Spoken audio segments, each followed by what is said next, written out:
My sister dropped her kids off at my house and demanded I babysit them while she goes on an 8-week vacation. When I threatened to report her to the police, she arranged to have me assaulted in my own home so she could take them back. Unlike real gold, kids raised as golden children never turn out to be as pure as their parents see them growing up. My sister always got her way. No matter how nasty or irrational she acted towards me, she got away with it all the time, and that's because she was the golden miracle child. What aided this most likely was also that my sister was stunningly beautiful. She had thick, curly hair and light eyes, and my mom spent a lifetime comparing our looks. I have dark eyes and straight hair, and I was never as pretty as my sister. My mom loved making comments comparing us after we both became teenagers. She was constantly telling me to try and dress like my sister and asking her to teach me makeup. But my sister would also bully me and make fun of me if I ever asked her for help making myself prettier. That's how we grew up to be extremely resentful of each other. I think my sister just latched onto the worst traits that we saw in my mother while I rejected them all. I think being put on a pedestal her whole life by my mom for simply being beautiful turned her into a rotten person who doesn't care about anyone but herself and thinks she can get away with anything just because of her looks. The way my mom compared us and put me down led to me having a lot of self-esteem issues, and as an adult, I am very quiet and reserved, and some people describe me as a pushover. Recently, I have been going to therapy to try to grow a stronger spine, even though it has been hard trying to stand up for myself and my relationships. For the very first time, I feel like the way my family treated me really screwed me up as an adult, and it's hard for me to maintain any healthy friendships or romantic relationships. My sister even slept with my boyfriend in high school in senior year, and for no real reason. She never liked him and told me many times she thought he was ugly. My parents told me to let bygones be bygones when they found out what had happened. My sister wasn't even given out to, and that was a moment where I truly realized just how much they preferred her over me. The way that my dad just stood by and watched my mom emotionally get under my skin for my entire life made me feel like no man would ever stand up for me or see worth in me, and it's very hard for me to trust and connect when dating. But my entire life hasn't been completely awful because of my mom and sister. Because the one upside of being the ugly sister growing up meant that I had zero social life and spent all my time studying. I ended up graduating high school with a 4.0 and landed myself a full ride at my #1 choice for university. Which was great because my mom told me the night before I started high school that she was paying for my sister's college, since she was the eldest, but I would have to go to community and pay my way through it on my own. I remember sobbing and asking her why she didn't love me like she loved my sister, and she insisted that she did, but my sister deserved it more since she was her firstborn. The day I had landed my scholarship, I spent the entire day so excited to tell my parents about it. I guess part of me was kind of happy to have something that my sister didn't. My sister had spent all her time in high school partying and earning poor grades without any flack from my parents, and she was only going to college because my parents could pay for it. She wasn't even going to a very good one because her grades are so crap. So the day I rushed home to tell my family that I'd gotten a full ride to a prestigious university, I had never been so excited to share good news with my family. But when I got home and told my parents about my scholarship, oh, my dad said was good job, and my mom didn't even look up from her phone or give me any response. Then she ignored me for the entire week. After I had shared that news, I tried to ask her why she was mad at me for getting a scholarship for college, but she literally just avoided making eye contact with me and walked into the other room. It was like she literally hated me for earning my scholarship when most parents would be excited. Whatever. That's when I started to understand just how alone I was and how isolated my family wanted me to feel. I didn't understand why either. Why had my mom even had me just to spend a lifetime hating me and in turn making me hate myself? The day I got my scholarship turned into one of the worst days of my life, as I cried myself to sleep and accepted that I would never have a family that loved me. Not like my sister did. And I despised her for it. That night I wrote in my journal until the sun rose about what I wanted to do with the rest of my life. I was tired of being this sad little girl, and I decided I was going to transform every ounce of rage I had into academic success. Instead of throwing myself a pity party and begging my parents for love and attention, I was going to redirect all my focus and energy to my studies, as I always had, and give myself something they never could. I was going to be stable, independent, intelligent, and educated, even though I might never be loved. So that's exactly what I did. I went to school and graduated with honors. I got a fantastic position in a company I interned for right out of college, and I've been making six figures since I turned 23. When I came home for the holidays, I would tell my family about how I was doing, and I would get random compliments from extended family members. But my own parents never went out of their way to acknowledge or congratulate me for my accomplishments. As an adult, I knew better than to tell my mom about my high position at my company or how much I was making, since I knew it would just make her resent me more. But I told my dad, and one year he even told me that he was happy for me, and it was the nicest thing either my parents have ever told me. But even as an adult, my mom still treated me like an unwanted guest, and although I only saw them during the holidays, she would do everything in her power to get the attention off me if anybody asked me a question or directed the conversation towards me. For example, we were having Christmas dinner one year when my uncle congratulated me on a promotion I had been telling him about earlier that day. It was my second promotion within the company, and I had gotten a significant raise as well. I had been telling him about how I was looking into purchasing my first house. My uncle mentioned the promotion and the potential house, and a few other extended family members congratulated me and were pretty unexpectedly kind about the news. Another one of my cousins asked me what area I was house shopping in, and that's when my mom cut me off and said, "This is boring, can we change the conversation?" Then, under her breath, I heard her say, "It's probably not even true." Anyway, I ended up purchasing my house later that year, and when I posted about it on social media, everybody in my family liked the post except for my mom. I knew she was probably angry because my sister was having a completely opposite life experience than me. She had gone to college right out of high school, all paid for by my parents, and ended up failing out and getting pregnant by her first college boyfriend. I had a sneaking suspicion that my parents had asked her to get rid of the pregnancy, but she ended up keeping it and tried making it work with her baby daddy that she had only known for 4 months. Well, it turns out that they were completely incompatible, but I guess that didn't stop them from trying to make things work or solve their relationship by having another kid. I remember having to hold back tears when I saw her posting about having a second child, since I knew the baby was probably being born into a toxic environment since my sister was such an awful person, as was her baby dad. I had met him at the holidays, but he never even bothered to remember my name or make conversation with me, and every year he would bring home trays of food despite not bringing anything. Obviously, my sister and I's relationship did not improve as we grew up, and we basically didn't talk to each other once we were both moved out of our parents' place. We had each other on social media, and the few times where we would see each other during the holidays, my sister would make nasty comments to me about my weight or the way I was dressing. I honestly think she was just projecting because I wear a lot of designer clothes and I like cycling through my designer purses, and she would constantly ask me what fake a purse I had brought. This time one year, as soon as I walked in the door for Thanksgiving, she looked me up and down and said verbatim, "I see you're dressed up again like the stuck-up Bets you are." It was so ridiculously rude and uncalled for, and she would even constantly insult me right in front of her kids using curses and everything. Despite her kids being young, I don't feel bad saying that my sister is pure trash and that I didn't feel bad for anything I did after she dumped her kids on my doorstep out of nowhere one day. I had just been relaxing in my house one weekend morning after a long work week when my doorbell rang, and I was completely shocked to see my sister's 10- and 7-year-olds standing on my front porch holding overnight bags.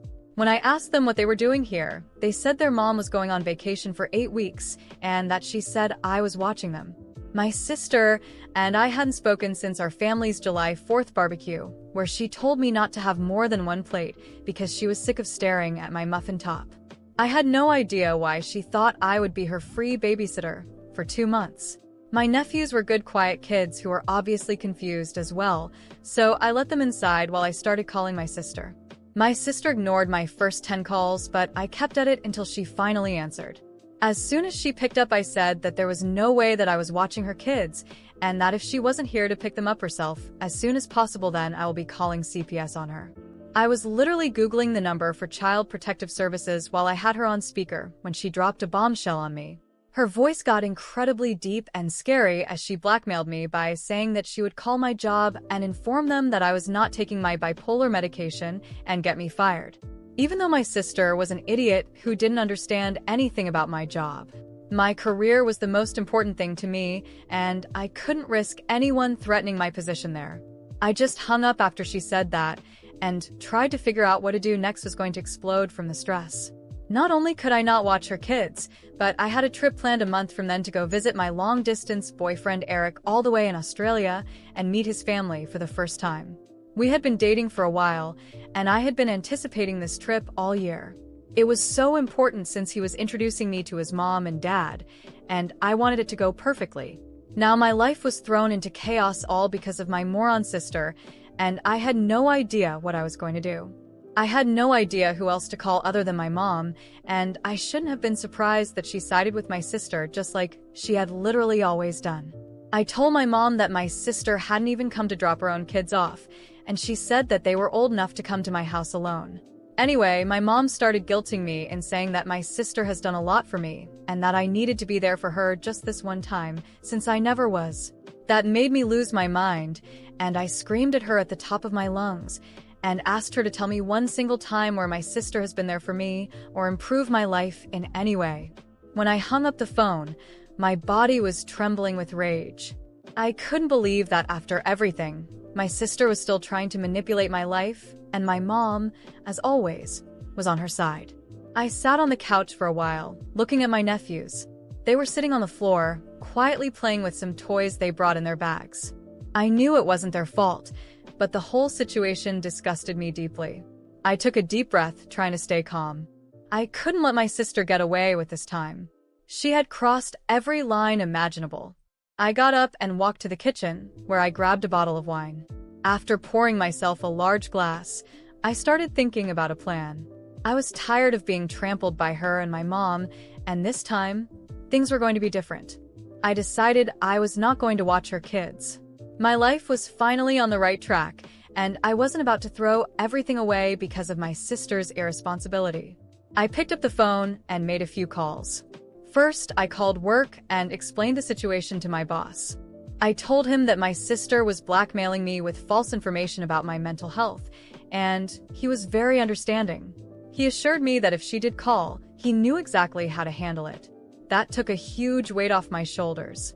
Next, I called Child Protective Services, CPS. I explained the situation, told them my sister had left her kids with me without any notice, and that she was nowhere to be found. They asked for some details and said they would come by my house to speak with me and the children. Just knowing that my sister would face legal consequences for her irresponsibility gave me a sense of justice I had never experienced before. As I waited, I started planning what I would say to my mom. I knew she would call eventually, probably trying to guilt-trip me or manipulate the situation as she always did. But this time, I was ready to face her. I was tired of being the daughter who had to swallow her pride, stay quiet, and take the emotional trash my family threw at me. CPS arrived about an hour later. I talked to the social workers, explained everything, and gave them my sister's contact information. They spoke to the kids, who, although confused, confirmed that their mom had gone on vacation without telling anyone. When the social workers left, they assured me they would be conducting a full investigation. I knew my sister was in serious trouble when she came back from her vacation and found not only her kids gone, but also a visit from the authorities. Finally, my mom called. As expected, she was furious. "How could you do this to your sister?" she started, screaming through the phone. "She trusted you, and now you're going to get her in trouble with the authorities? You've always been so selfish." I closed my eyes, trying to stay calm, but this time, something inside me snapped. I wasn't going to take it anymore. Selfish. I laughed in disbelief. "You think I'm selfish? My entire life, I've been treated like the trash of this family, while the Golden Princess could do whatever she wanted. She dropped her kids off for 2 months without even asking if I was available, without even bothering to show up. And you think that's fair? And, of course, you're on her side, as always. You've never cared about me, my successes, or my pain. But you know what? That's over. I'm done being your doormat. Not yours, not hers." "You've always been so ungrateful," she screamed back. "Your sister is going through a hard time, and all you can think about is yourself. I raised you to be a good daughter. But look what you've become. Do you really want to see your sister ruined? I laughed again, but this time bitterly. The whole conversation sounded ridiculous. A good daughter? I asked. You raised me to be a second-rate doll, someone you could compare, ridicule, and ignore, while you gave everything to my sister. I was never good enough for you, no matter what I did. I got a full scholarship, graduated with honors, have a successful career, and you still treat me like I'm nothing. And now you want me to take care of your precious daughter's kids while she disappears for 2 months? No way. There was tense silence on the other end of the line. I could feel the fury building inside my mom, but this time I wasn't afraid. I was finally saying what I should have said my whole life. You want me to be the supportive sister? I continued, my voice steady for the first time. Then where was my sister when I needed her? Where was she when she stole my boyfriend, laughed in my face about getting a scholarship, or made horrible comments about my body? No, Mom, I'm done. You both made your choices. Now, I'm making mine.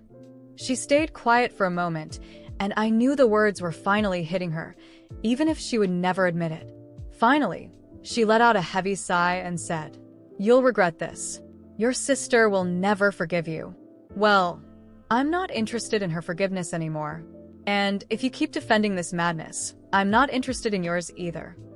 I hung up the phone before she could respond. For the first time in my life, I felt an indescribable freedom. I knew things might get worse before they got better, that my mom and sister would do everything to tear me down, but I was ready. I was finally in control of my own life, and for the first time, I had done something for myself. That night, I slept peacefully, knowing that in the end, the chaos my sister had brought to my doorstep would come back to haunt her. And me, I would move on, with no regrets, and never look back. A few weeks after everything happened, I was finally starting to feel a little peace. CPS had already contacted my sister, and I knew she was furious, but she hadn't shown up yet. She was probably trying to find a way to get out of the mess, just like she always did. Meanwhile, I was focused on moving forward, finally getting ready for my trip to Australia to visit Eric and meet his family. It was the only thing that brought me some relief in all of this chaos. Then, on a quiet Sunday afternoon, the doorbell rang. I knew it would be her. My heart was racing, but this time I was ready. When I opened the door, there she was, looking more disheveled than usual, her face twisted in anger. You think you can ruin me? She snapped, storming into my house without even a greeting. What you did was unforgivable. Calling CPS? Exposing my kids like that? You're a monster. I crossed my arms, keeping my posture firm. I wasn't afraid of her anymore, and now, her attempts to intimidate me felt pathetic. I'm the monster? I replied, keeping my voice calm despite the urge to explode. You dropped your kids at my door, without asking me, without caring if I had the time or interest to take care of them, while you ran off for 2 months. That's not being a mother. That's being irresponsible. And now you want to blame me for calling CPS? If anyone has been a monster in this story, it's you, not me. She trembled with rage, but I could see the surprise in her eyes. For the first time, someone was truly standing up to her, and she didn't know how to handle it. You've always been jealous, she spat. You always wanted what was mine. Now that I'm just trying to live my life, you want to destroy me. You've been like this since we were kids. You can't stand to see me happy, can you? I laughed, a bitter, cold laugh that came from years of resentment. Jealous? Of what? I asked, incredulous. Of someone who's never done anything for herself? Who always needed mom to fix everything? Someone who never managed to accomplish anything in life without others paying for it. Look at you, living a miserable life, full of fights and regrets. Do you really think I ever wanted your life? The only thing I ever wanted was peace, something you and mom never gave me. And now that I'm finally finding it, you want to barge in and take it away, too. She was silent for a moment, trying to process my words. But instead of understanding, her anger only grew. She stepped forward as if trying to intimidate me physically. You have no idea what you're talking about, she shouted. You think just because you have a good job and a nice house, you're better than everyone else? I raised 2 kids on my own, while you're off living your selfish empty life. I stepped forward as well, meeting her gaze directly. I wasn't going to back down. Selfish. My voice was cold, measured. I'm not the one who dumped my kids like they were a burden for someone else to take care of. I'm not the one who tried to ruin my sister's life with pathetic blackmail. The truth is, and you know this, you're mad because for the first time, you can't control me. For the first time, I'm living my life without caring about what you or Mom think. And you know what? I'd rather be selfish and happy than live the miserable, bitter life you chose. She was speechless, but I knew she wouldn't give up that easily. Her eyes filled with tears of rage. "You're going to regret this," she screamed. "I'm your sister. How could you betray me like this? I will never forgive you." And when Mom finds out, I cut her off, raising my hand. "Enough." My voice was firm, unwavering. "I don't care about your forgiveness anymore. I've spent my whole life begging for something I never got, and now I finally realize I don't need you or Mom. I don't care what she thinks or does. The life I have now, I built it on my own, without any help from either of you. And I will continue to live my life in peace, without your drama and blackmail." She stared at me as if she couldn't believe what she was hearing, and I knew in that moment that something had changed forever. She had expected me to back down like I always did. But this time there was no fear, no guilt. There was only freedom. "Now, get out of my house." I pointed to the door. "And don't come back. Our relationship is over. Go live your life however you want, but leave me out of it." She hesitated for a moment, but when she saw I wasn't going to give in, she turned sharply and stormed out, slamming the door behind her. I stood there for a moment, feeling the weight of that moment dissolve.